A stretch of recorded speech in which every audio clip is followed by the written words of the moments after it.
I remember the panics, I remember the sounds, I remember the clouds, I remember everything from that day. It was the day Hurricane Helene first moved into North Carolina, but it wasn't the flooding Keisha Justice experienced in Rocky Mount. It was a tropical tornado. She was inside her boutique, Pretty Essentials, when the twister hit. She had to take cover in her stockroom. I would have never thought in a million years that I would have been caught in a building, let alone a building that was affected by a tornado. The EF3 tornado touched down with 140-mile-per-hour winds. 15 people were hurt and more than a dozen buildings damaged. It's a day Police Captain Ryan Hepler remembers too. Our officers did a great job on the first initial response, and then we worked with our local partners, the fire department, and then our state partners in the aftermath, getting that cleaned up and trying to get a sense of normalcy back for those individuals. And while you might think tornadoes and hurricanes are two separate weather events, it is normal to see them together. It's all because of the outer bands of these tropical systems.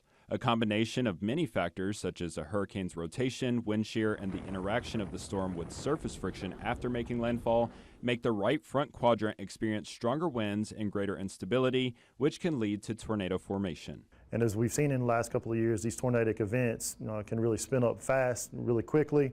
Although predicting exactly where tornadoes can touch down after landfall is extremely difficult, watches are issued ahead of time and warnings mean take action immediately. Trip Bunn, the Director of Fire, Rescue, and Emergency Management for Nash County, says those moments matter. When you guys are saying on the news or we're saying get to your safe space, have a safe space identified, it's important to get in those places because you don't know when or how it's going to affect you. Because flash flooding and tornadoes can happen so quickly with tropical systems, it's important to have a safety plan in place before you need it. Once the impacts begin, prompt emergency response isn't guaranteed. The first 72 hours is going to be on them.